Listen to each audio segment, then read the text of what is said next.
Welcome back to another episode of Stacking Dennys. I'm Jordan McAbee of RotoBaller. My co-host Nick Giffen of the Action Network. Kyle Larson finally gets it done at Darlington Raceway, gets the win in the Southern 500. Tyler Reddick, Chris Buescher rounding out the top three. William Byron, Ross Chastain rounding out the top five.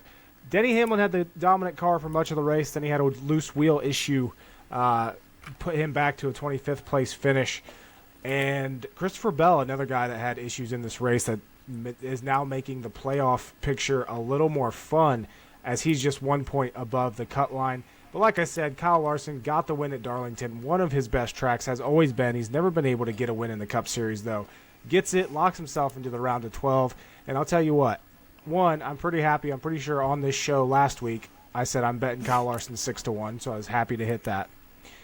Two, I also bet him 7-1 to win the championship this year, and all of a sudden, after this win, he's now 4-1 at most books to win the championship, so I'm very happy about that. But overall, Nick, what'd you think of that race? Because Darlington produces some of the best racing we typically see, the high tire wear. We had some timely cautions that screwed guys like Kevin Harvick this week that looked like he could have got the win, which would have been quite a surprise. But yeah, what'd you think? And like I said, Chris Buescher came home third. We talked about him last week. Does that change your mind any bit on him on being a legitimate championship contender? Because, you know, third place result at Darlington is nothing to scoff at there. And it's not like he had an awful race, driver rating of 108.3, which is one of the best in the race overall. Yeah, it was an interesting race, certainly. I guess that's what happens with 500 miles and a track that, you know, has high tire wear, etc. I thought it was a good race. I didn't think it was a great race. I thought it was a good race. I wouldn't have ranked it as high in the poll as it got in Jeff Gluck's poll. Just because I thought when people were on equal tires, especially at the front, it was really hard to pass, even if you were faster than the guy in front of you. So just another race where clean air was king. It was really easy to kind of fend off other drivers at the front, especially as it got later and later into the race, right as the sun went down and the track cooled off. It became so much harder to pass at the front of the field. So that was a little bit of a ding, you know, a knock against it being a great race for me, and instead putting it just down into what I would say, you know, good race territory. So you know, I agree with it being a good race. It certainly deserved to be voted as a good race. But just in terms of, like, if you look at the yes-no percentage on that poll for Gluck's, I would say it was, I think for me, it was a little bit higher than I think it deserved. But still a good race. I mean, Darlington rarely produces bad racing, and I definitely wouldn't say that was bad racing, right? We had competitive racing throughout the field. We had lots of passes. We certainly had some incidents. You know, there was 8 yellow flags overall. Obviously, the 2-stage cautions, and then the lights caution, which is another interesting thing in and of itself. You know, Bob Pockrass moment there, but still 5 other cautions for cause. So really, really interesting race. A lot of interesting things happened. Of course, the Denny Hamlin potential loose wheel that wasn't loose, I guess, and then Harvick's getting caught out, like you said. So a lot of really interesting situations. So, you know, it was a fine race. And one thing we haven't touched on, championship favorite coming into the playoffs, Martin Truex Jr. was just garbage the entire race. You know, started back in 31st, made him a very chalk DFS play. Got up in the top 15, and then I think he hit the wall or did something there in the middle of the race and set him back even further. His crew chief basically said that they got into the wall during practice and they must have not fixed it. But still, a little disappointing race. Obviously, I don't think he's going to be in any condition to miss the next round of the playoffs. But, you know, after one race, we now have 5 drivers within 6 points of each other, all at the cut line. Michael McDowell wrecked out of Darlington. He's now 19 points behind the cut line. He was our easy pick to lose, but, you know, Stenhouse is there, Harvick, Wallace, Christopher Bell, Bubba Wallace, and Joey Logano all there within 6 points of each other in that cut line, with Kansas coming up this weekend. But like I said before, touched on a little bit, Chris Buescher, need to give him and that team a shout out. They are red hot right now. And, you know, he's one of those guys that a lot of people think can make it to Phoenix. has your thoughts changed on Buescher based on this Darlington race this last weekend because of how much they struggled in the first race and they did not struggle this weekend? Yeah, I mean, that Darlington finish earlier this year for Chris Buescher, 10th place, was, I think, his second best career finish at Darlington. Yeah, he had a 9th place in 2021 in both the Darlington races.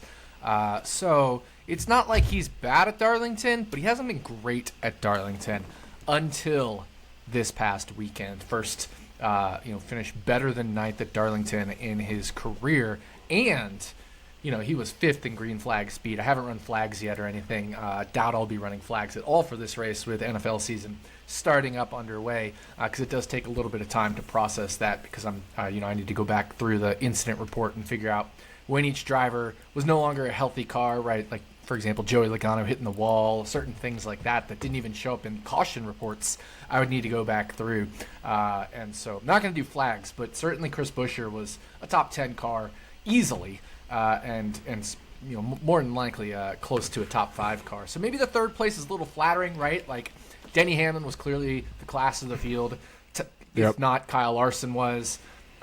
Kevin Harvick was coming on really strong there at the end, and so maybe 3rd place was flattering for Chris Buescher, but certainly borderline top 5 car for Chris Buescher this week. So does it change my overall opinion? I would say at most of the tracks, yes, but Phoenix is still one of his worst tracks, and so it makes it hard for me to think he's going to be a championship contender, but I do upgrade his chances of making the Final Four.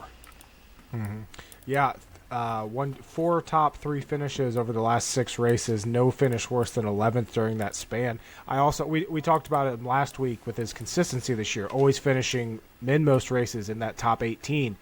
I saw a tweet today. I think I retweeted it. Based on the old Winston Cup points, Buescher would be 2nd in points right now. This is how good of a season he's having. He would be 2nd in points right now under the old points format. Now, obviously, does not include stage points or anything like that. But also, teams would race these races differently if it was a season-long format versus the format we have. So you got to always take those with a grain of salt. But to your point, and I did see you retweet that, that is indicative of a very solid and consistent season from Chris Buescher. Mm-hmm. Yeah, not making any mistakes and not having too many terrible races there for Buescher. Looking at the point standings, though, Tyler Reddick, William Byron now in the best points position outside of, obviously, Kyle Larson is locked in to the round of 12. Byron now has a 45-point advantage on the cut line. Reddick has 30. Buescher and Hamlin sitting there at 27, then Truex at 25. I think all those guys are pretty safe. Could maybe question out, Buescher, depending on how these next couple races go. RFK has struggled at tracks like Kansas this year. Reddick, all it takes is one loose wheel from his team. Are you concerned with any of those guys that I just mentioned, like the Truex having a bad race at Darlington, Denny Hamlin? Kansas has been a great track for Toyota overall. I just don't see those guys running into any issues. And obviously Byron's Byron, and Buescher is how they're running right now. It's hard to bet against them. Yeah, I think Toyota's in a strong position. They got through Darlington with some issues, but Denny Hamlin still grabbed a lot of points, right? He won Stage 1 and he won Stage 2. So he got all those points in addition to his 25th place finishing points. Truex obviously was leading the standings coming into the playoffs. He and Byron shared the most playoff points going into Darlington, so he's fine in the standings.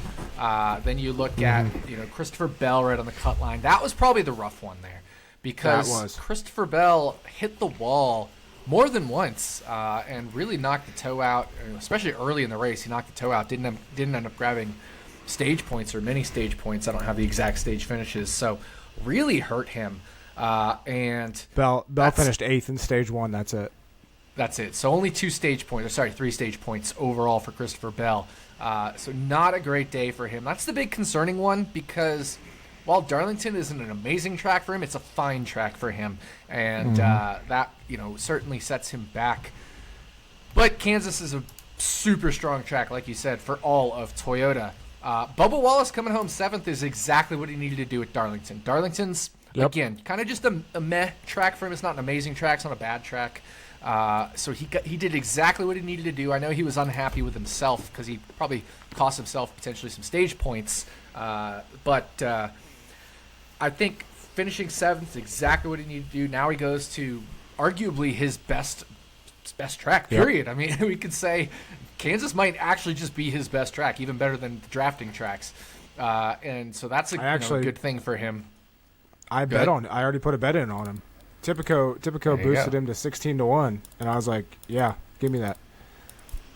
Yeah, so, going to probably his best track now. And then Bristol's going to be a tough one for him.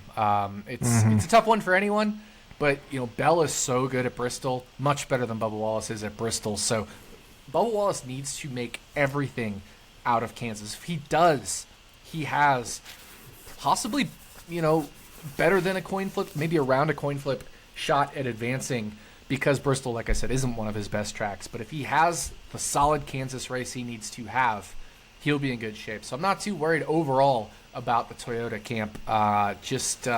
They need to do what they do at Kansas and not have major mistakes. I think it's really funny.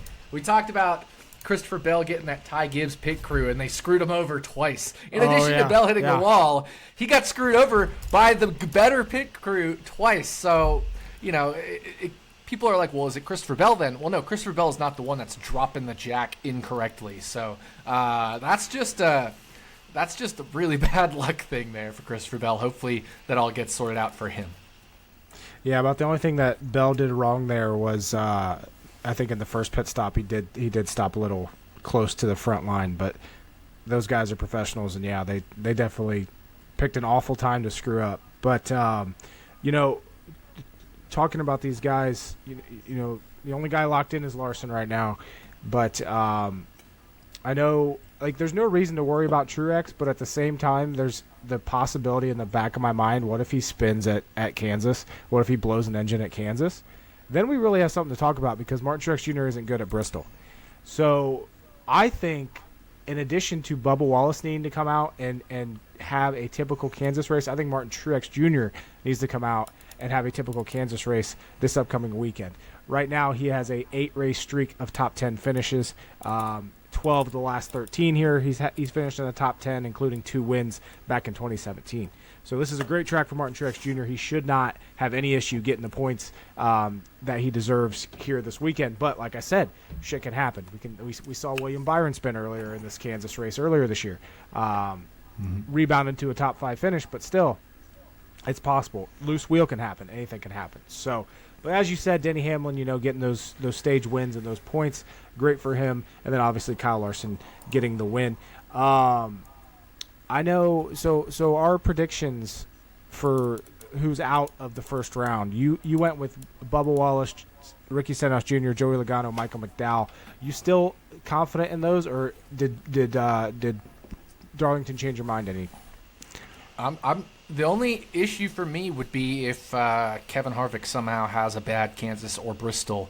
That would compete with Joey Logano. But Logano did not have a good Darlington.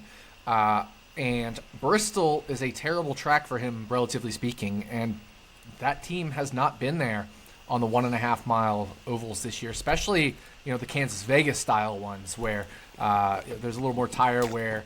That has not been good for Team Penske this year. So definitely concerned for Logano, which means I'm happy about where my picks stand. Honestly, for most of that race, if you go back and watch the race and whenever they would show the points as they run, your favorite thing, the 4 I picked were the 4 outside looking in for most of that race until some things shook up there at the end. Yeah, I went Blaney Chastain, and I'm still pretty confident that, Chastain didn't have a 5th place car, but he ended up with a 5th place finish. But I do think, we both had Stenhouse out, but he's right there, 4 points off the cut line. We know he can get a top 10 at Kansas. He's another guy to keep an eye on this week, keeping those points somewhat close. And then, of course, Kevin Harvick. What did you think of the whole Kevin Harvick thing at Darlington? Him, worst possible timing ever for that caution to come out. Reddick slams on the brakes. Newman has to spin to avoid that. Harvick's about 50 yards from the entrance to pit road. NASCAR throws an immediate caution, doesn't even take time to do anything. Harvick's spotter thinks that he made it cross the line in time. He clearly didn't, looking at any replay. This is going to be my whine about it, because there's no way that spotter was actually watching this. But I'll have things to say about that for sure when it does come to be your whine about it. But but because Harvick I think comes there's a lot of interesting stuff here. Yeah, Harvick comes in, they decide to make the pit stop. And obviously, that is a split-second decision. You got to do what you got to do. Childers explained his decision, but it ended up being the wrong one at the time. And even the broadcast was saying, what are you doing? Like, you keep rolling through, and you're not going to have the penalty for pitting while the pits are closed. But overall, just sucks for Harvick, his final season. He had a race-winning car. He could have got there. He could have definitely got a top 3 finish. But that kind of messed him up. Yeah, no, it's one of those things. I don't fault them for pitting. I know it was very clear on the replay, or even very clear on the live feed. But remember, our live feed is still, depending on if you're watching it on stream or on cable or whatever, it's still 10 seconds, from when we see it from when it actually happened, right? We're like 10 seconds delayed, even just watching it on live TV. And you know what? They probably have the exact same deal in the pits. They're probably getting the live TV feed, and they see it 10 seconds late. Harvick's already right on them at that point in the box, basically. So, I understand maybe the broadcast booth was reacting, saying, well, you should have gone through. But even then, it's still a reaction saying you should have passed through, they weren't saying it like as he's approaching the pit box. So, just one of those deals where even though it was clear that, at least to us, off of what we saw, even air quote live, there's no way to react to that. And maybe they do have some other feeds that are truly live, but they're probably not getting the TV angles where we can clearly see that. And so there's no way for them to actually know that. And they had to do it based off of all the information they had at the time. And the information that they had at the time was, the best decision they could make was to make the pit. And that's where we come down to the spotter. And so I definitely agree with your whine about it there. If it's specifically based off the spotter, definitely. Now, I would say, aside from it being the spotter's issue, anybody saying, playing, I wouldn't say revisionist history, but just saying, oh, this was so obvious to me, why didn't you pit or whatever? Why did you pit? I should say, well, those guys probably still have the 5, 10, 15-second delay to the feed, or if they're getting not the TV feed, then they probably have angles that aren't just as conclusive as what happened live on TV. Yeah, I think that was my issue about it. You have anything else to say about the standings, or we can get right into whine about it here? I can just go. Let's see. As far as the standings, I think we're good. I mean, Larson's locked in, and barring something catastrophic, you got to feel pretty solid about William Byron's chances to advance with a strong race. And then you have to feel like mostly that those next tier of guys, your Reddick, Buescher, Hamlin, Truex, etc., are probably pretty solid, barring double disaster, which you made a great point about Truex. I forgot how bad he really is at Bristol. It's worse than Joey Logano bad at Bristol for him. Yeah. Yeah, so that's definitely someone I'm keeping an eye on. Like, I think Truex can win this race at Kansas, but also I understand the possibility of him having a bad race. And that would shake up these playoffs if Martin Truex Jr. gets eliminated in the first round. That would definitely be something. But whine about it this week, presented by RotoBaller Winery.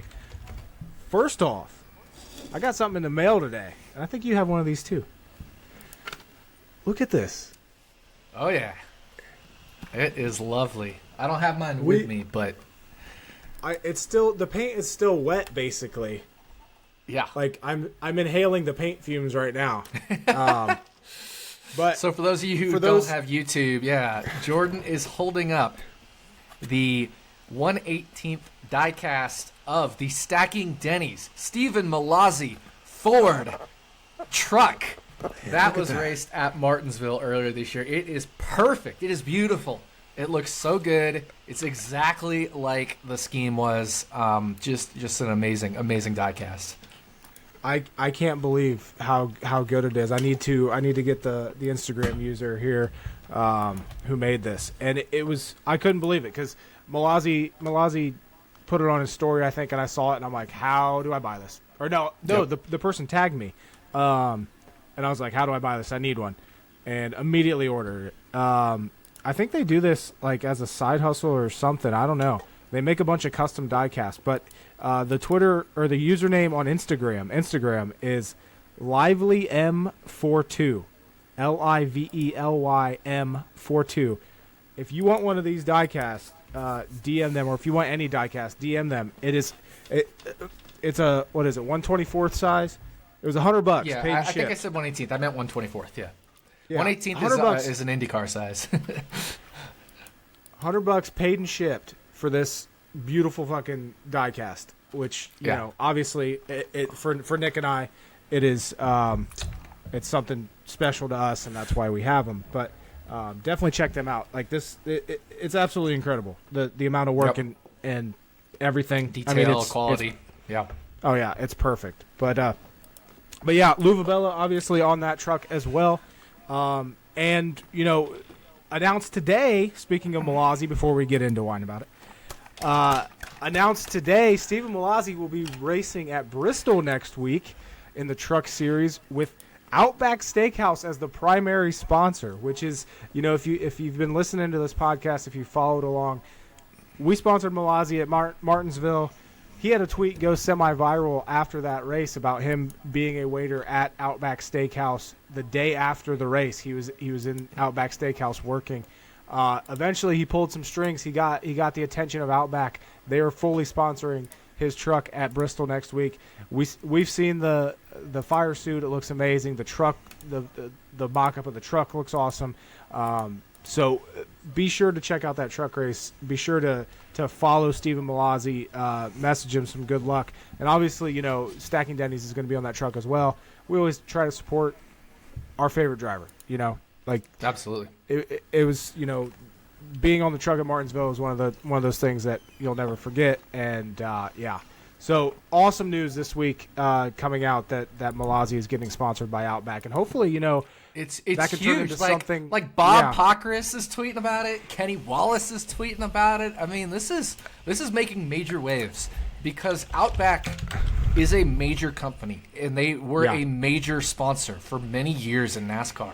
This is big news, and I will definitely be going to Outback Steakhouse this week and next. Same. To get some good food, to maybe get a bloomin' onion, to make sure I support my driver, Stephen Malazzi. Yeah, Pockris tweeted it today. He quote tweeted Malazzi's tweet from him working at Outback. That tweet, he said, from this tweet, a sponsor deal was born. Stephen Malazzi will have Outback on his truck at Bristol next week. Truck looks awesome, but that tweet itself has got 240,000 views as of right now. It was posted at 3:12 p.m. today.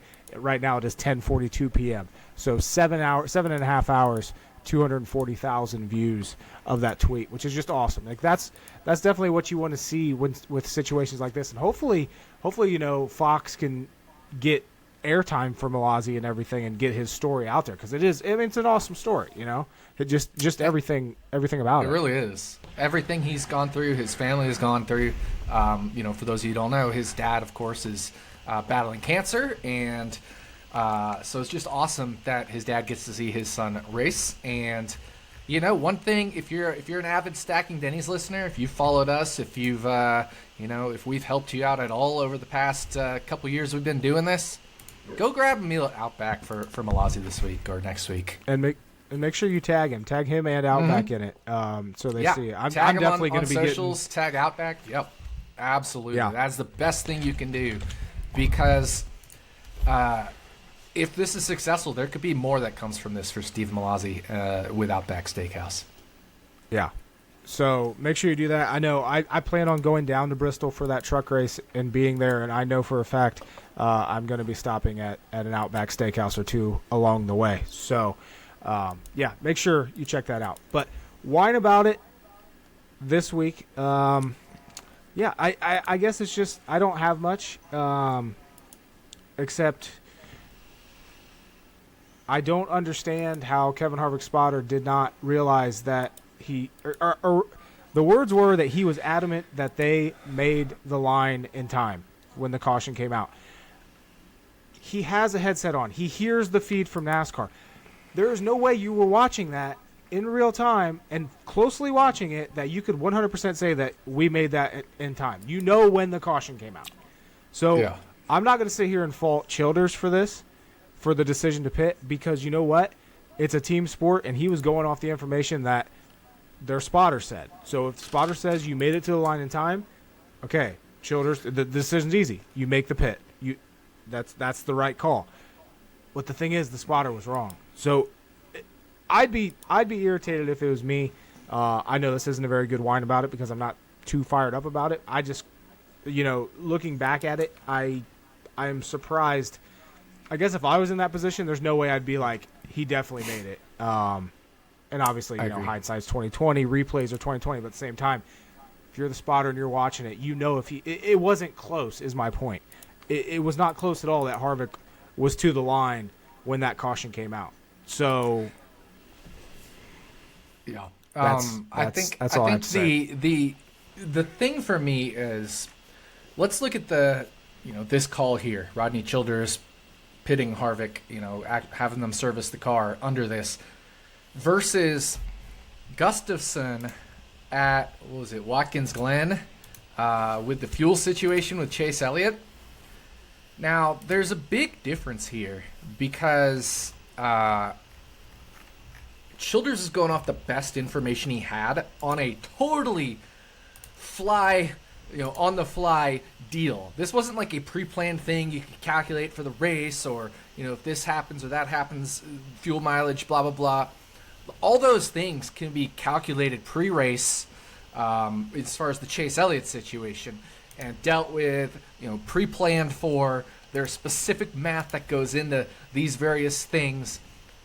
That, Gustafson has to take the fall for there, because even if he was going off the best information he had and he had, air quote, wrong information, it was still information he was responsible for making sure was right going into the race. This is a totally different deal, so I'm not going to fault Rodney Childers for bad information here versus faulting Gustafson for bad information at Watkins Glen. So I agree with you. If you're the spotter there, how can you be absolutely sure? You could say like you're as sure as can be, and then the evidence is just so clearly against you on videotape. Now, it's one of those things. Just say you don't know, and if you don't know, that is the best information you could have for Rodney Childers, because then he could say, all right, well, because we don't know, we need to make sure we don't service the car, because that would be even worse. So just one of those. I agree with you. I'm not saying fault completely lies with the spotter. It's still a really tough spot, tough situation. But just don't say you're that sure, or as sure as you were, So I agree with you. Yeah, I tweeted Childers after the race, and I said, wouldn't the penalty have been avoided if you guys just drove through and didn't make the pit stop? And he said, this was his reply, which, by the way, that thing took off, 200,000 views on that tweet. He said, correct, but in those 15 seconds, we didn't know if we made the light or not, which goes against what everyone's saying, what their spotter said. But so he said the safe bet was to pit, so if you made the light, you'd be the leader. Driving through and then finding out we made the light would have been even more of a disaster. Okay. Yeah. And that's right. He's not wrong. But it all comes down to what the spotter said and what information was relayed. And absolutely. Yeah. Yeah, and I mean, he's not going to throw his spotter under the bus in that tweet either or anything like that. So, absolutely not. Good response by Childers there, and good question from you. So it's glad that I saw that earlier today too. Your tweets have been popping up on my feed today a lot, but your retweets or tweets and all that stuff. So really good dialogue there on Twitter from Rodney Childers. So for my whine about it, first of all, I do have a wine that I'm going to try. It is the Luvabella Reserve Collection, and it is the Moscato, which is 10% alcohol by volume. I know Moscatos tend to be semi or pretty sweet. So, and it's a white wine, so it's not going to be down my alley. I already know that. I do like some white wines, but the white wines I like are usually Sauvignon Blancs from the Marlborough, New Zealand region. They're very nice and apple, and I like acidity and tartness and all that stuff. So those are the wines I tend to like. But I'm going to try this Moscato. It's already guaranteed to not be among my favorites, but we will see how it compares to other Moscatos I have had. So let me take this quick sip here, ASMR style.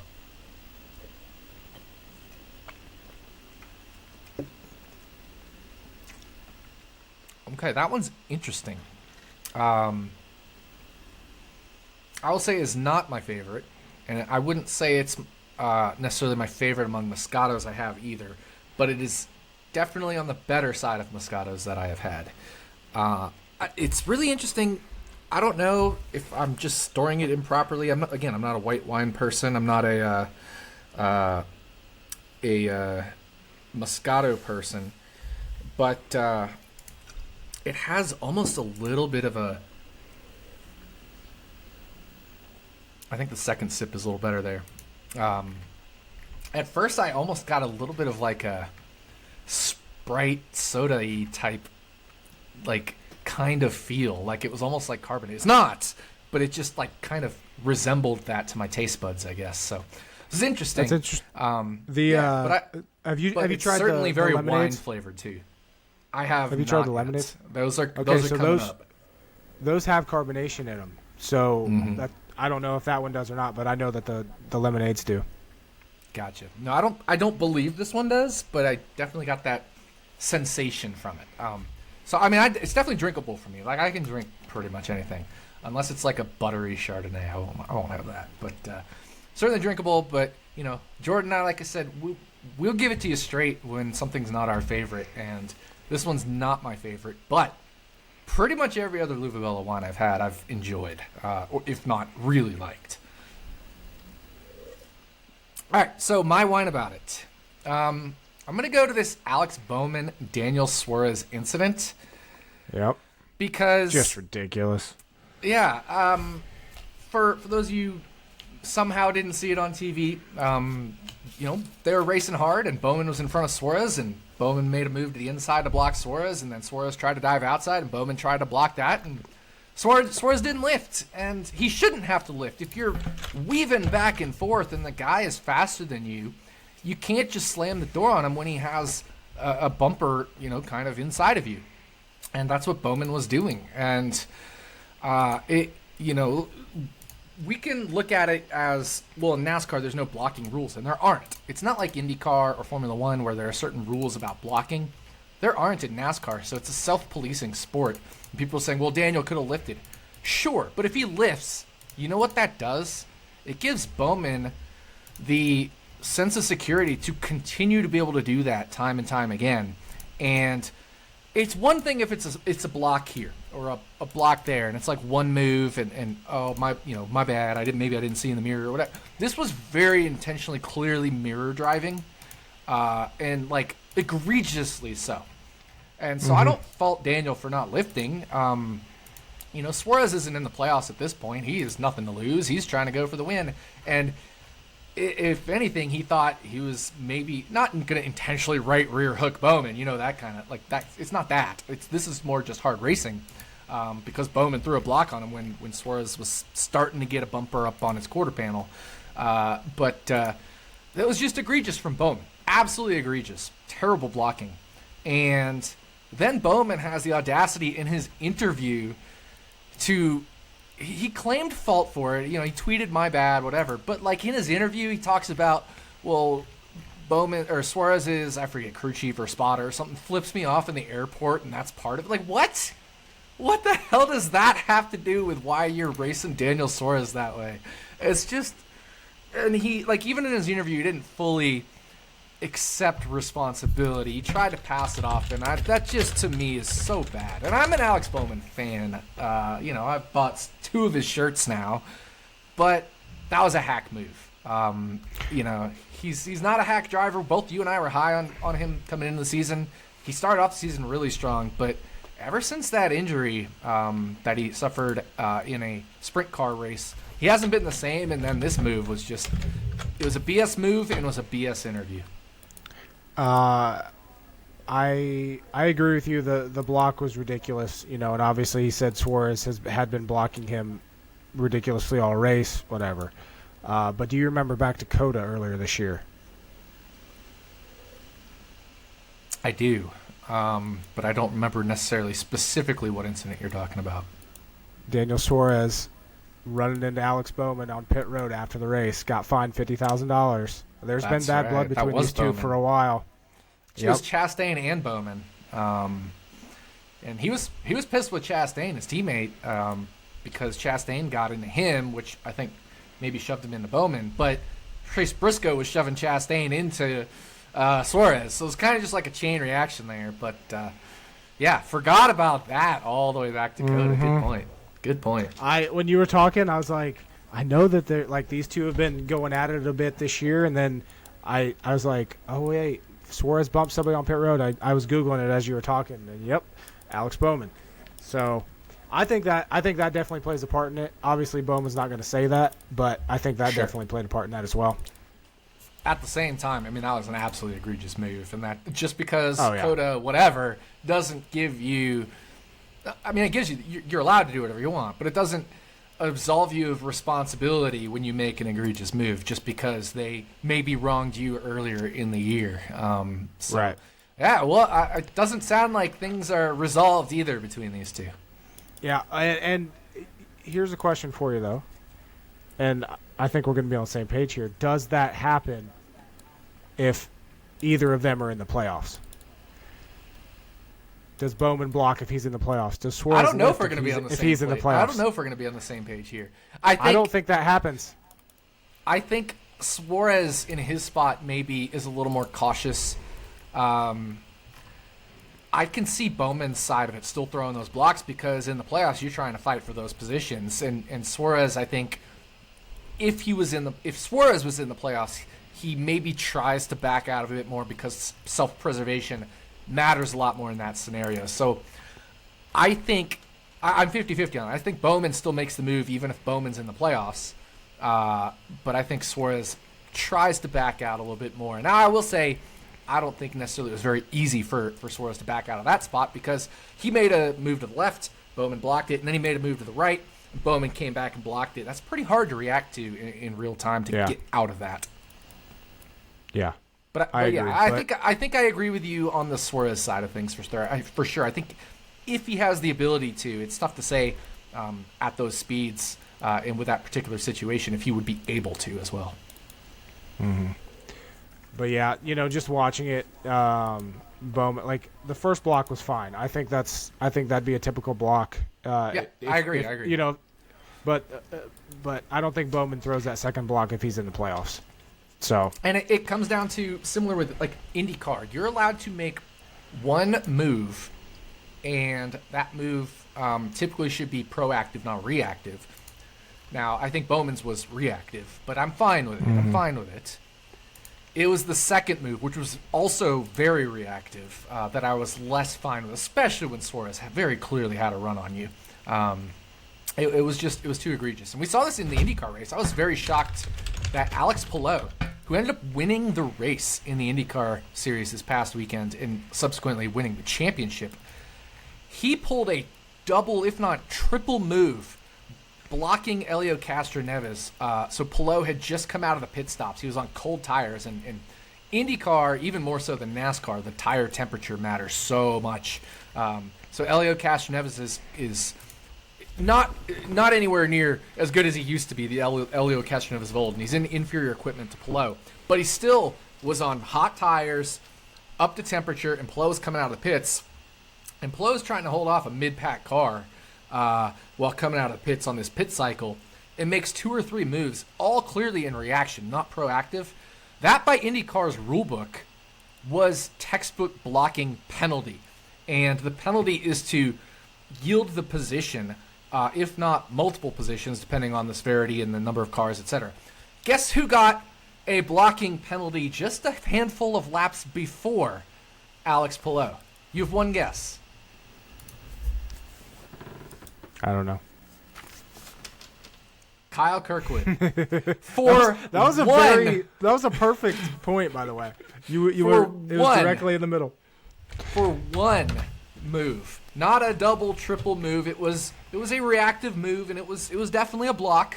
I'm not taking Kyle Kirkwood's side here. I'm just pointing out, if you penalize Kirkwood for that, you beyond have to penalize Alex Palou for what he did, because it was double or triply worse than what Kyle Kirkwood did. But for some reason, the stewards, I guess, don't want to throw their hand in the championship here.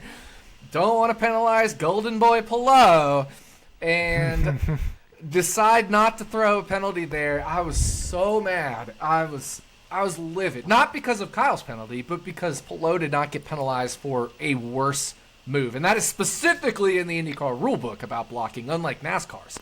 And then, okay, I'm just going to, this is Wine About It number 2. The IndyCar officiating, you and I have issues with NASCAR officiating sometimes. Yeah. IndyCar officiating this past weekend was worse than NASCAR officiating can be at times. Now, I will be fair. IndyCar is very consistent with if there is a car that goes off track and stalls during a pit cycle, they'll very often at least allow people to finish, like to pit on that. You have that lap to pit, and then we'll throw the caution. My issue with that is it's the whole Kansas tire deal, right? You wait 30 laps and then throw the caution. If it's not safe, it's not safe. You just got to throw the caution right away. And Agustin Canapino spun out in a high-speed section of the track, directly off track, and stalled. If somebody else could do that and just plow right into him, so why was it suddenly unsafe after everybody made their pit stop? And it's basically race manipulation at that point. Now, to be fair, IndyCar has used that policy for this year and last year, but I think it's a terrible policy because it amounts to race manipulation. And if it wasn't safe then, why is it suddenly? If it was unsafe later, why wasn't it unsafe earlier, right? And to me, this was an especially exceptional case because it's not like he was like way off track, out of the way. I mean, he was like stopped on a high speed runoff, like right there. So, just horrible officiating from IndyCar this past weekend. So there's my Wine About It. Bonus Wine About It number 2. You mentioned the Harvick caution there, where like NASCAR threw the caution right away. I'd rather they throw the caution right away than hold off and let a pit cycle happen, right? Shit like that. So, NASCAR had the better officiating this past weekend. Yeah, I was just a little surprised at how quickly they threw it because I feel like, Newman turned or spun around, and before he even got close to going straight again, the caution was already out. And usually it's a little bit slower than that for them to throw the caution. But yeah, that's going to wrap up Wine About It. Wine About It Part 1, 2, and 3 this week. Presented by Luvabella Winery. Make sure you check them out, luvabella.com. You can get your wine shipped to you. You can find it in stores. Make sure you check it out. It's very good. And I'm still, the mimosa is still on my mind. I'm not drinking tonight because I had a long weekend, but the mimosa is so good. I can't wait for that to hit stores. Dude, I just saw you tweet, just order your Malazi gear. Mm-hmm. Would you believe it or not? I think they had 3 Outback shirts on there. Yeah. You ordered, at least off your tweet, you ordered the one that I did not, and I ordered the other 2. Oh, really? That's funny. Yeah. No, there's 4 shirts. So I ordered two of the ones that you didn't order.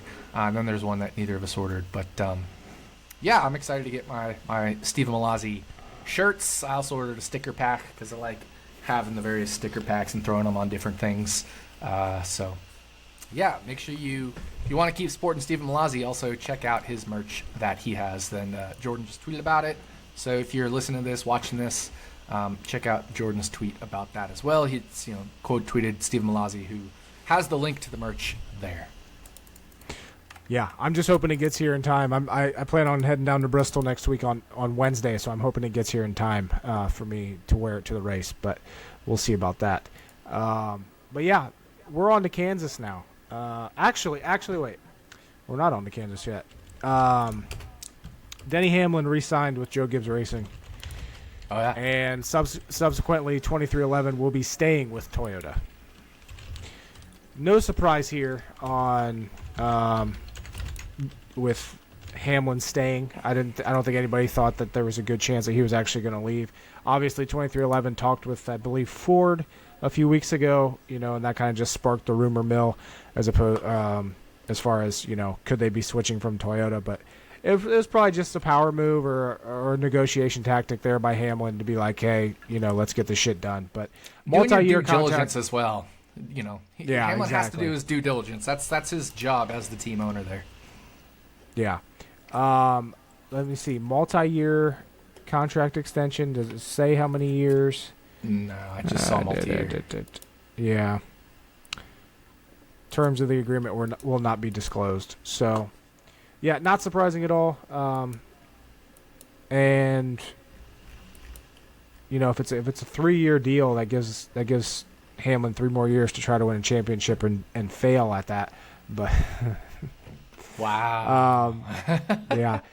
What'll be interesting though is because FedEx isn't well. Okay, FedEx will reportedly renew their sponsorship for next season. That was announced in June. Hamlin's winning the championship this year just because I have 3 what I think are very solid championship bets, and so he's gonna screw me that way. That's what's gonna happen. Your 3 are gonna get to the Final Four, and then Hamlin's gonna come and ruin all your bets. But then at the same time, your favorite driver is gonna win the championship. So, favorite driver. I like him. I wouldn't say he's my favorite driver, but I don't even know if he's my favorite driver in the Cup Series. It's funny because I like both Hamlin and Bowman, and I like Bubba. I like Reddick.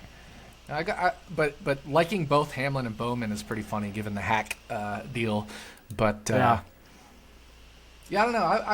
I have a lot of drivers I like. Denny Hamlin certainly wasn't my favorite in the Paul Menard era, but.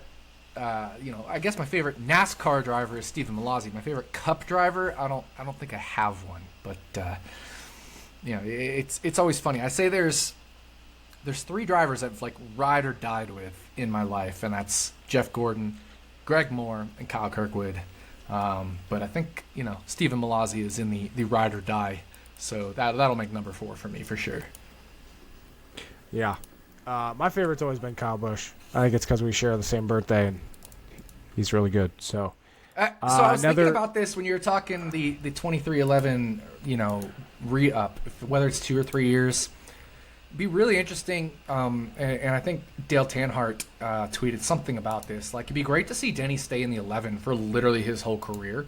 Even after this multi-year deal ends, I could see him driving for 2311, and what I could see happening. So I could see Joe Gibbs allowing Hamlin to take that 11 to that team. That way they have the 23 and the 11. Oh. And the 4th Joe Gibbs car then becomes the 18 again. I could see that happening. Yeah, I didn't think about that, but that definitely makes sense. Yeah. Interesting. So we'll see. Yeah, I would love it if it doesn't happen too often these days. One driver, one number his whole career. I mean, we saw it with Jimmy Johnson. We saw it with Jeff Gordon, other than when he substituted for Dale Jr. and Dale Jr.'s concussion. But it hasn't happened a ton lately. So, and actually, was Jeff Gordon even?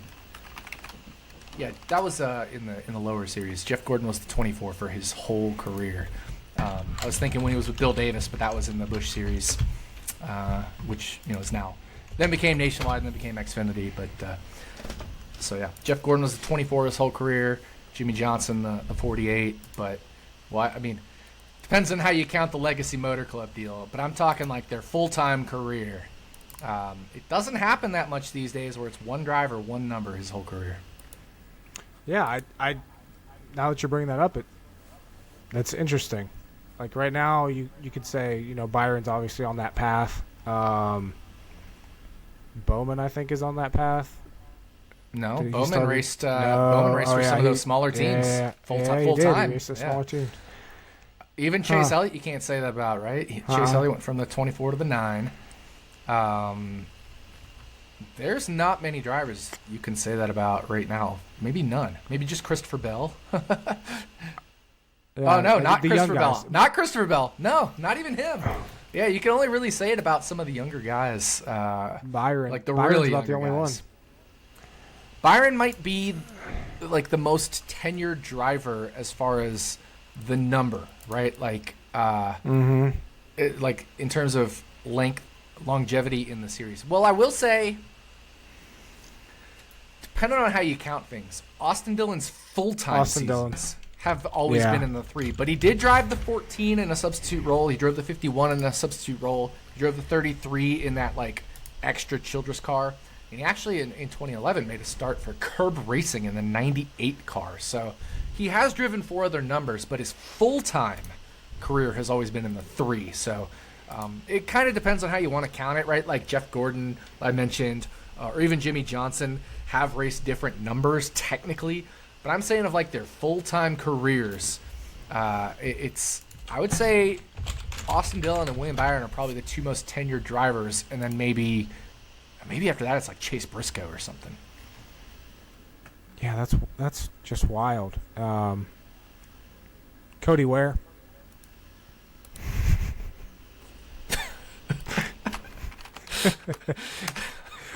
97 starts in that 51. Oh my god. BJ McLeod.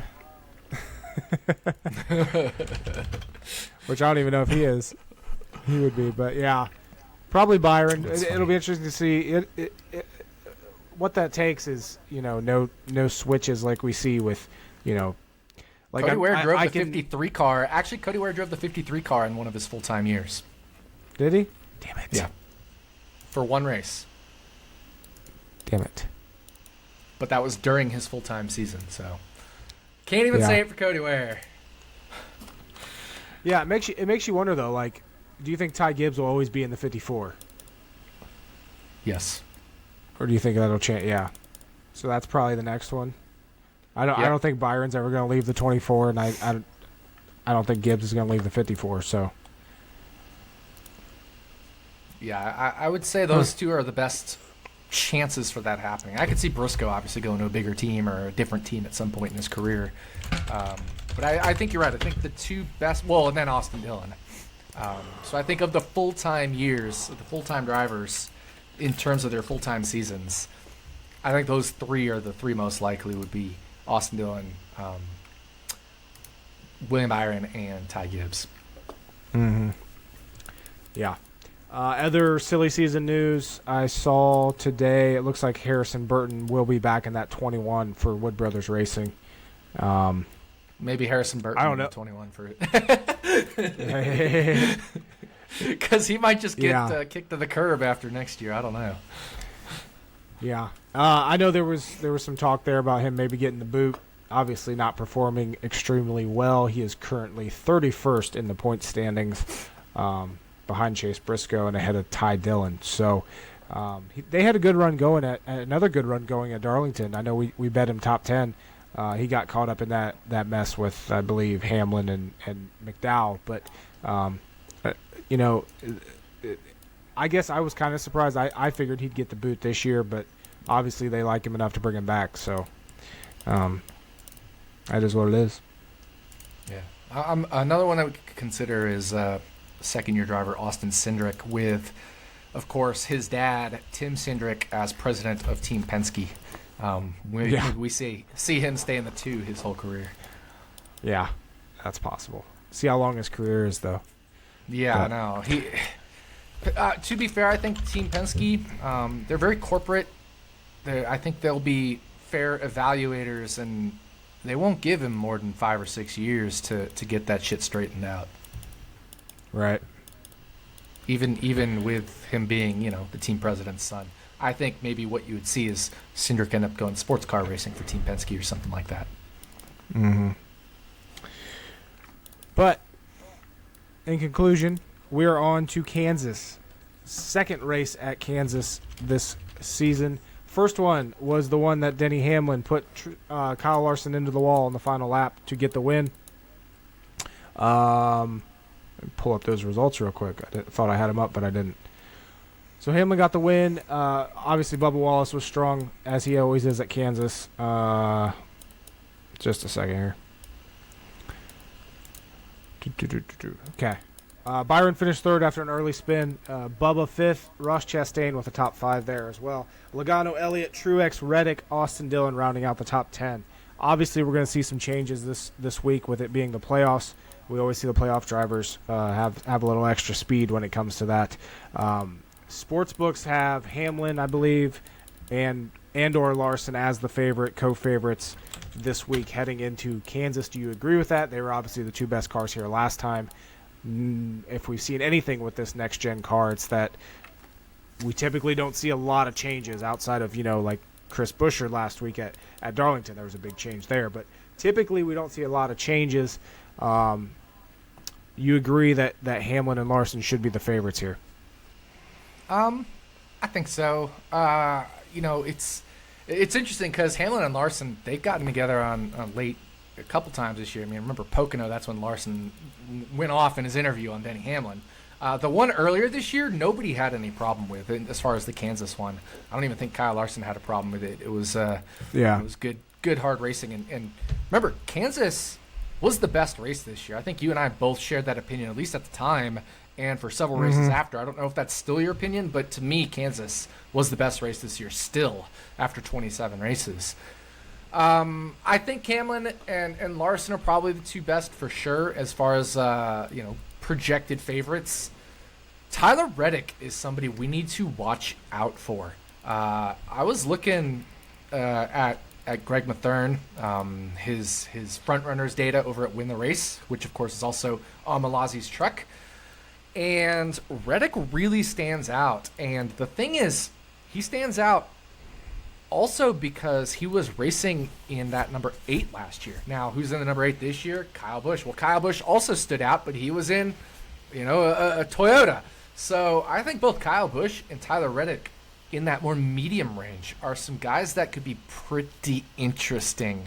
Kyle Busch finished 35th at Kansas. I honestly don't remember what happened to him, but I feel like he probably somehow had some speed or something, and then things just went horribly wrong for him really early in the race.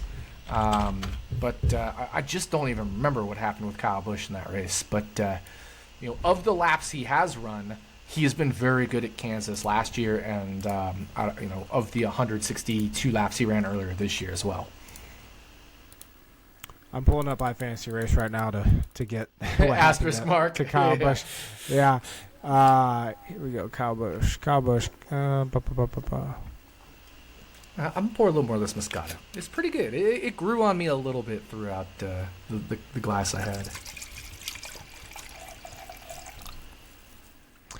This spring, Busch was a top 5 contender, but he crashed and finished 35th, so he wrecked. Yeah. See, top 5 contender. Yeah. Finished 11th in Stage 2, had a slow pit stop, dropped him back to 22nd. Rallied up to 5th on lap 156, but then shortly after a caution came out, put him back in traffic, then he wrecked shortly after a restart. So now remember, Stage 2 results were all jacked up because Joey Logano won that stage on strategy. So there's a lot of strategy going on in that second stage, right? Michael McDowell was second in that stage. Noah Gragson was third. Eric Jones was fourth. AJ Allmendinger was fifth. Then our slower portion of the year, Chris Buescher was 6th, Austin Dillon was 7th, Ty Dillon was 8th in that stage, right? So Stage 2 from earlier this year, don't look at those results. By the fact that Kyle Busch was 11th in Stage 2, it really means he was 3rd on the actual race-winning strategy. Mm-hmm. He's sitting there at 18-1. You like that at all? I do. I really like that. I may have to end up betting. The only bet I've made so far is Chase Elliott 30-1 because I don't care if you're in a Hendrick car at Vegas or Kansas. You shouldn't be 30-1. I don't care if Chase Elliott's in a down year. I don't care if Chase Elliott hasn't had the speed he's had, whatever. The dude has won at Kansas before and has, I think, several other top 2 and top 5 finishes. So I'm not going to go against that. Chase Elliott 30-1 was my first and only bet so far this week. But now that we're talking about Kyle Busch, I do think I like that 18-1. Maybe more than Bubba at 16-1, honestly. I agree with you. I'm I'm kind of looking at trying to find top 5 odds and how well they translate. But I definitely like that 18-1 on Kyle Busch here.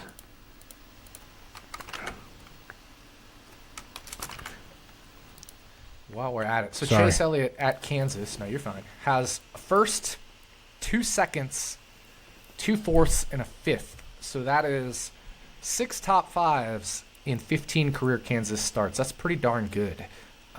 That's a 40% top 5 rate, and a 20% top 2 rate. So, he's won 1 out of 15 starts at Kansas. That would be 14-1 if that was his long-term average. And I know he's in a down year, but I don't think 30-1 is where he should be. And my model's higher than the 3.3% implied on it. Jim Sonos's model is higher than the 3.3% implied at 30-1. Unfortunately, you can't get Chase Elliott 30-1 anymore. But he opened 33-1 at Caesars, by the way. He opened 33-1 at Caesars. I had already bet him 30-1 at Superbook, and then Caesars came out 33-1. I just had to wait for the Action Network app tracking to get set up, because our tracking doesn't get set up until one of the major books, not counting Superbook, releases their odds. And so once Caesars did, it took a little bit for the tracking to populate, and by that point he'd already gotten bet down to 28 at Caesars. But Chase Elliott right now, the longest you can get him, looks to be 22-1 right now. I haven't checked Superbook or Circa. 365, he's at 28. Really? Why are we not pulling in 365? Oh, that's because my states are set up wrong in this website here. But yeah, I'm using the web version right now. You know what I like, Chase Elliott also on 365 is plus 400 for a top 5. I like that a lot. Yeah, I mean, he has a 40% top 5 rate here. That would be plus 150 long-term fair odds. He's also plus 140 for a top 10. Plus 140 for a top 10? Yeah. The dude has 9 top 10s and 15 starts here. And he has an 11th and 2 12ths. So aside from his 3 really shitty races, he's finished 12th or better at Kansas. Only one active driver has a better average finish at Kansas than Chase Elliott, and it's Kevin Harvick. Kevin Harvick's at 9.9. Chase Elliott's at 10.9. Jimmy Johnson's at 11.8. You're convincing me. And you said that's plus 140 at Bet365. He is minus 110 at Caesars, minus 120 at DraftKings for a top 10 finish, minus 129 at Bet Rivers. So even if you're just odds shopping, that's a nice solid value just based off of shopping around. Yeah, I really like that. I like that plus 140 top 10 a lot. It's also available on Tipico. I'm gonna bet that right now. And honestly, nice. I like it. So yeah, Chase Elliott, Kyle Busch. I think like I said, he's a super interesting play. Let me look at Kyle Busch's top 10 odds at these books. I don't think they'll be as long as Chase Elliott's, but I'm still very interested in those because obviously Kyle Busch has been better this year at this track type. So looking at Bet365, Kyle Busch minus 138. Looking at other books here, looks like Kyle Busch, you can get as low as minus 130 at Caesars. I think that's pretty fair too. Very bettable price. Mm-hmm. I also like Bubba Wallace's top 10 minus 150. I think I'd rather have Kyle Busch at minus 130 than Bubba at minus 150. You think? Yeah. I'm so high on Bubba this week. I am too. But I think Bubba and Kyle are close enough for me that I'd rather go with the better odds, which is minus 130 instead of minus 150. Mm-hmm.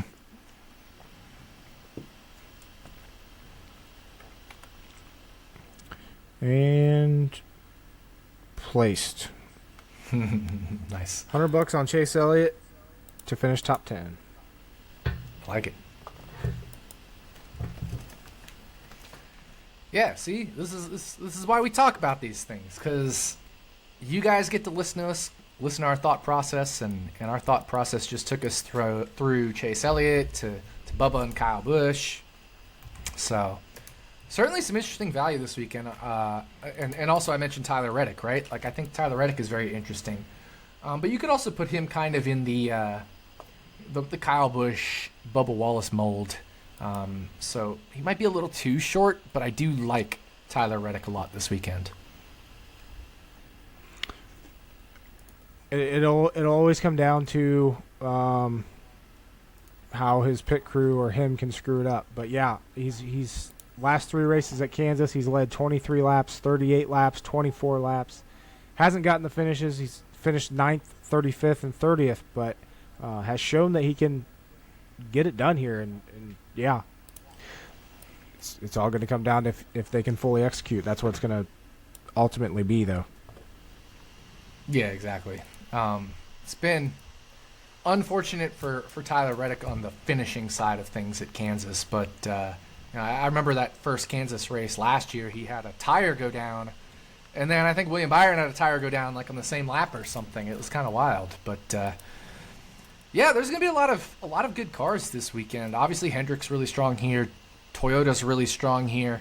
So it'll be interesting to see who aside from Hendrick and Toyota is good, and I think it might be that number 8 car of Kyle Busch. Correct me if I'm wrong. I think Austin Dillon was strong here earlier this year too. Austin Dillon finished 10th. Yeah, he finished 10th. He was on that alternate strategy for stage 2, so it's tough to say how he truly performed. Shit, I know how he truly performed. I have my flags metric. Let me pull that up. Yeah. I will note while you're pulling that up, I did make another top 10 bet this week. Ricky Stenhouse Jr., top 10, plus 550. This is a very good track for Ricky Stenhouse Jr. Started 33rd here in the spring, finished 12th, and now he's in the playoffs. I will stand by this statement. I think playoff cars are faster than the regular cars. So, he also finished seventh at Charlotte earlier this year. Throwing a little cold water on Austin Dillon, he was 19th in flags with a .519. So slightly better than average. And Ricky Stenhouse Jr. was 23rd in flags with a .418. So obviously it doesn't perfectly translate from race to race, etc. on the same track. For example, Brad Keselowski earlier this year was 30th in flags. That they were just off. Whereas, Chris Buescher was, I wouldn't say much better, but he was 20th in flags instead of 30th. So RFK was off earlier this year at Kansas. And it's not like Brad Keselowski had some kind of issue where he slapped the wall. I mean, they were just bad earlier this year at Kansas. But yeah, here's an interesting one, right? Like Chase Elliott's 30-1. He was 7th in flags earlier this year. He was ahead of Tyler Reddick. He was ahead of Ross Chastain. He was ahead of Kyle Busch. He was ahead of Kevin Harvick, Daniel Suarez, William Byron. He was ahead of. And I'm not sure why he would be ahead of William Byron. Byron, I think, faded later in that race, even though he finished 3rd. So something came about. He spun early. He spun early. And then he had to go back through the field. Yeah, that's right. So he was dealing with track position the whole time. And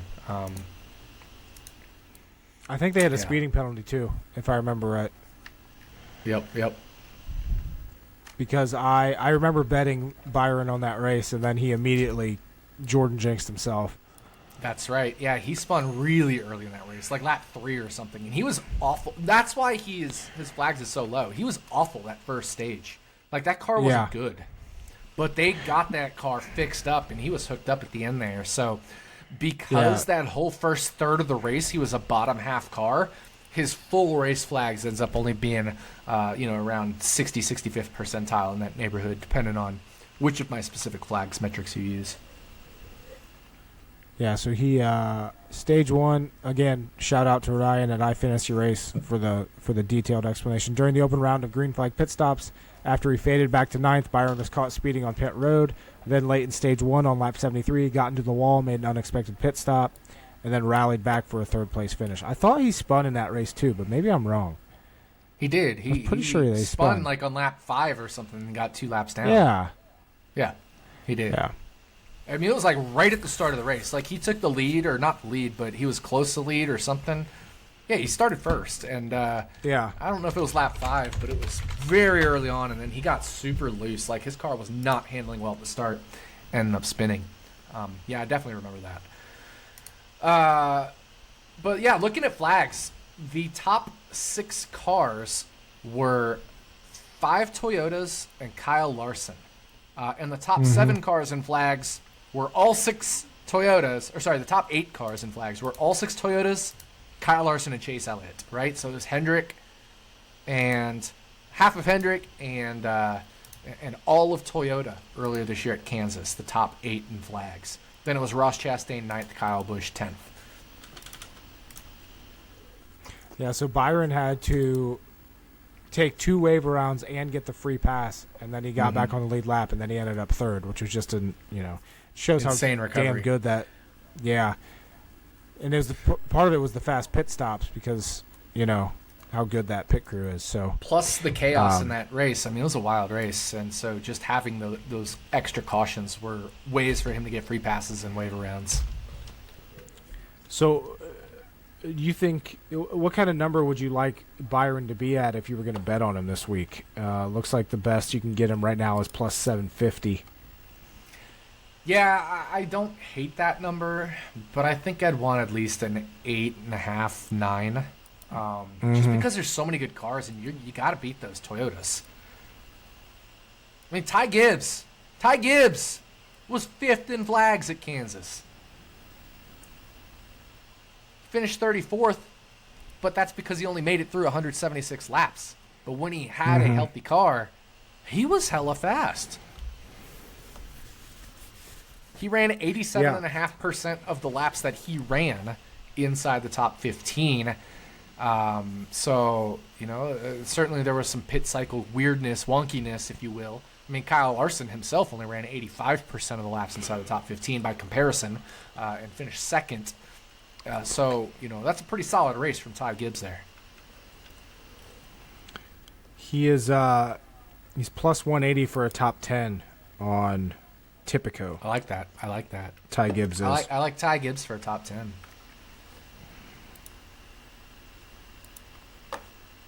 Damn. I hate that I like that. Yeah, comparison, he's plus 100 for a top 10 at Bet Rivers. The only downside here would be, the experimental car, because he's the one not in the playoffs, not in the owners' playoffs, anything like that. That would be his big downside. Funny enough, both his Kansas starts, he's finished 34th with a DNF. Huh. Yeah, qualified 7th, finished 3rd in stage 1. I like that. That almost makes me like his upside play more if they're experimenting, right? Like he's plus 450 for a top 5, and he was 5th in flags earlier this year. If they're experimenting and they hit on something, legitimately, maybe he has a race-winning car, right? Right. Very interesting. Very interesting. I think my favorite bet for Ty Gibbs will probably be his top 5 at plus 450. I'm right there. Play into that, lean into that upside a little bit. Yeah.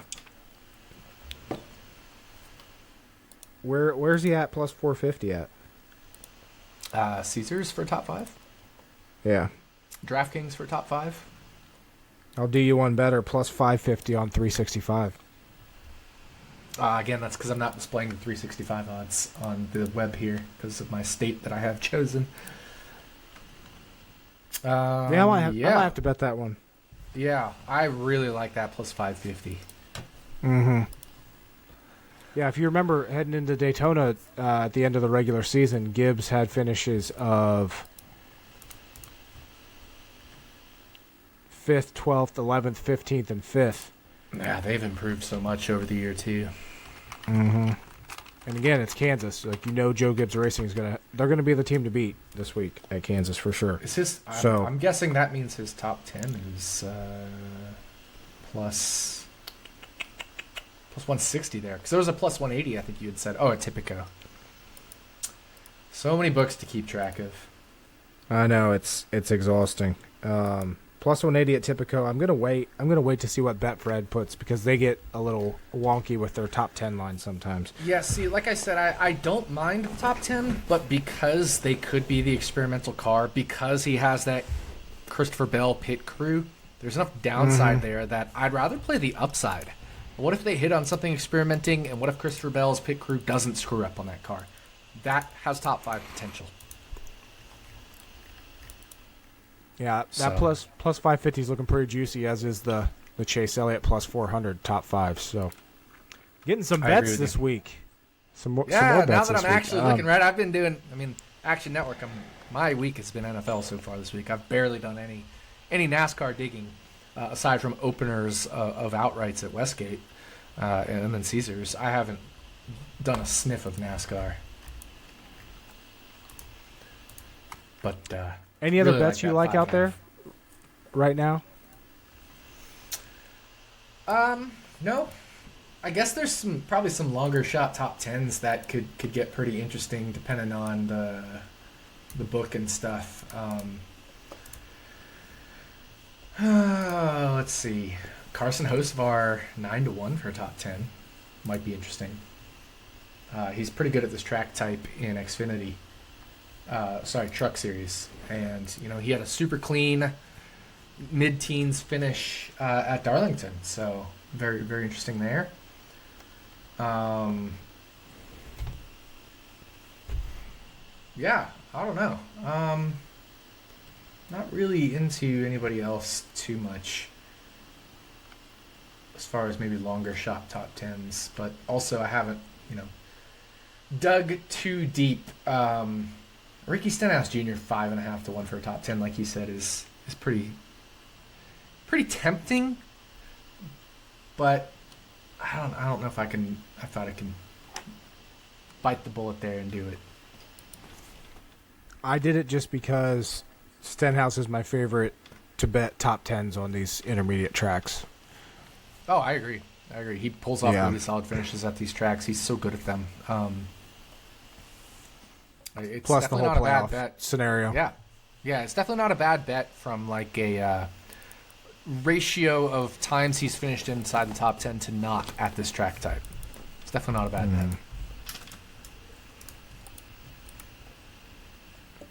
bet. Another guy that has a really good track record here, Brad Keselowski. 2 Aside wins from earlier this year. Yeah, so they weren't good earlier this year. They weren't good the last 2 races of last season with RFK. He was really good here when he was with Penske. Speaking of Penske, what do we think about Ryan Blaney and Joey Logano this weekend? Logano's a 3-time winner at Kansas. Blaney has 3 top 5s in 17 starts. Blaney was 16th here in the spring. Logano was 6th. Yeah, Logano's finish was certainly flattering because of the strategy deal. He was 17th in flags, and Ryan Blaney was 15th in flags. So they were not good here earlier this year. And they were not good at Vegas earlier this year. Let me pull up Las Vegas. In flags, those guys were...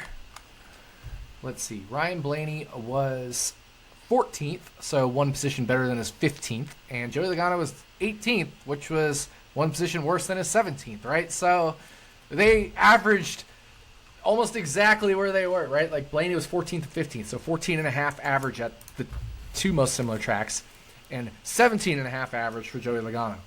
Not high on them here. And remember, I did bet Blaney 30 to 1 at Charlotte, which is another 1.5 miles, but different tire combo there, night race there. So cooler temperatures, higher humidity even. I haven't checked the humidity yet for Kansas. Let's do it. Lawrence, Kansas forecast. The forecast humidity 47% for Sunday at Kansas. So not as humid as Charlotte. I remember that was up above north of 60%. I think the race started at something like 70 or 80% and went down to maybe 60% by the end, or flip-flopped the other way. But it was north of 60% that whole race. So Daytime, 87 degrees. I think I'm out on the Penske cars, even at their current price. I'm with you. Yeah, Logano started on the pole here, or at Las Vegas earlier this year. Damaged vehicle policy gave him a 36th place finish, though. I don't remember what happened there. He wasn't even good. He led 9 laps and just kept fading and fading. And my flags only measures the healthy car laps. He just dropped like a rock. His average running position was 19th, even prior to the wreck. So just not good. Looking at the betting board, anything else you like this week? Kind of catching your eye? No. Nope. I think we talked about it.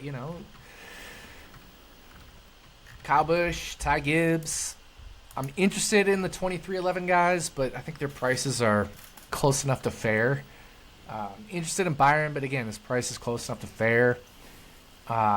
It really comes down to Hendrick and the Toyotas, and then maybe Kyle Busch for me. So that's kind of where I'm at. My thought process this week is all those guys, and I've really talked myself into some Ty Gibbs this week. Shit. Nice. Ha.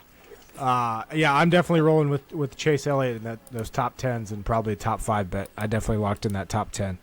But winner.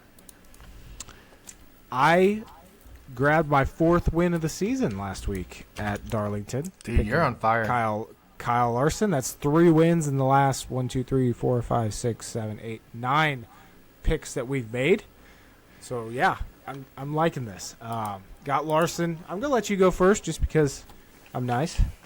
I went first last week. It's your turn. It's your turn to go first. Okay.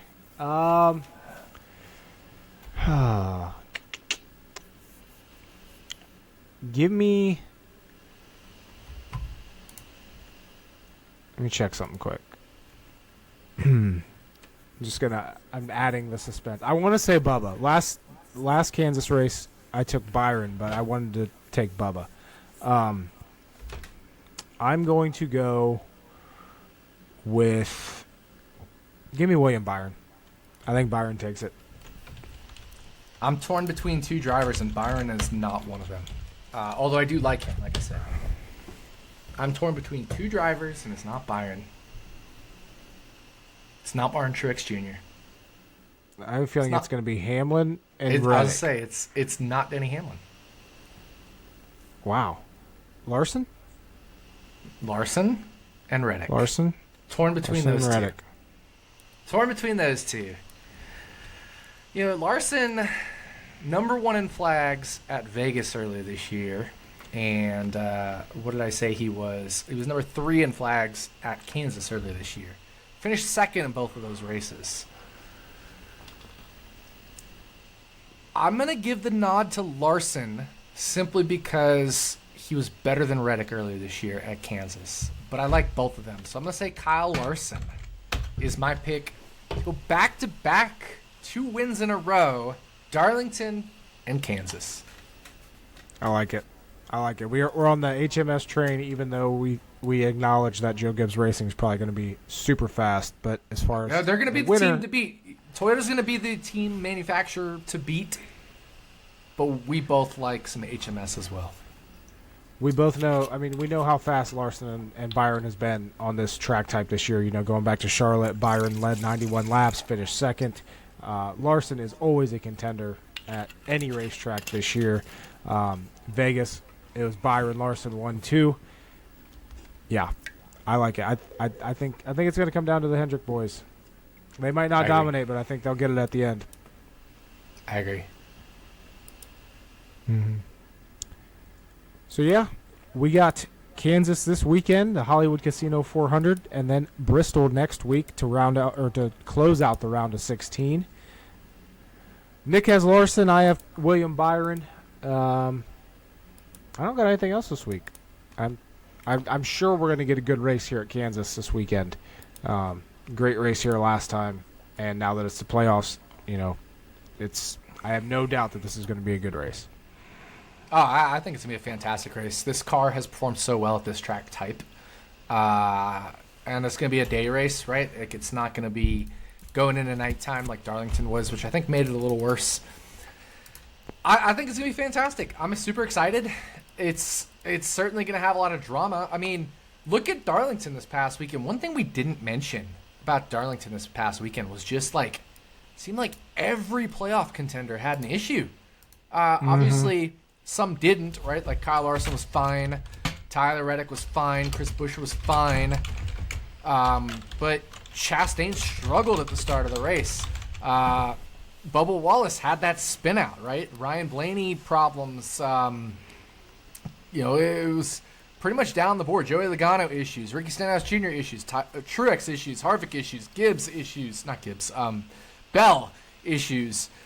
Denny Hamlin issues. Michael McDowell issues. It seemed like most of the playoff drivers either struggled or had issues. Had an issue. Yeah. Kyle Busch had to start the race in the rear. In the rear. Yeah. Yeah. I will pat myself on the back. I will pat myself on the back for Ross Chastain, Paul Menard pick of the week. I said either Kyle Busch or Ross Chastain. One of those two is going to overcome either being slow as shit recently, Ross Chastain, or the bad starting spot, Kyle Busch. And so I hope you played one or the other as your Paul Menard pick of the week.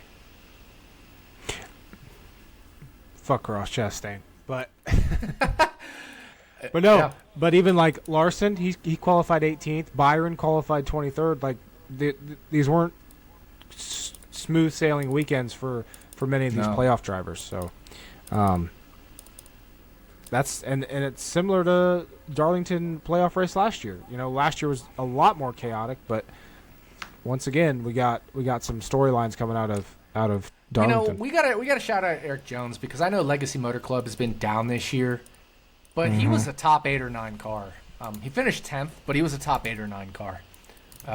So we got to shout out top Eric 3 Jones. At some points, yeah, late in the race, yeah, for sure. Obviously, it didn't work out late in the race with all the different things that can happen. But very strong race from Eric Jones. I like Eric Jones here, but I was not as high as he ended up finishing just because that team has been down this year. But, you almost have to just disregard the quality of the car with Eric Jones at this track at this point. Oh, yeah. Well, even Hocevar had a great race. Qualified top 20, finished top 20. Like, Legacy Motor Club is good. That Darlington is one of their best tracks for sure, and obviously it's a very good track for Eric Jones. So, and it's a good track for Carson Hocevar if you look at his track results in the Truck Series at Darlington. He finished second last year. Earlier this year, he finished 5th, but I think probably had a better car than that. His rookie year, finished 3rd at Darlington in the Truck Series. So, great track for Hocevar, and it was nice to see him get a run and run really well. And he gets the rookie discount. Like, we're not expecting him to run as well as Eric Jones here because it was his second race ever, I think it was, in a Cup car, and he made the most of it. I mean, that kid, if he can just clean up some of the mess that he makes all the time, kind of like Ross Chastain, he's going to be a superstar in this sport. And I really hope he cleans it up because he's done some really bad things, like worse than Ross Chastain things, like multiple right rear hooks, intentional right rear hooks. You remember the Malazzi-Martinsville race? He did one there. You were there. Yeah. Yep. In the rain. Like, the dude needs to not do that. And if he can grow from that, the kid has superstar potential. Yeah, and it's fun seeing,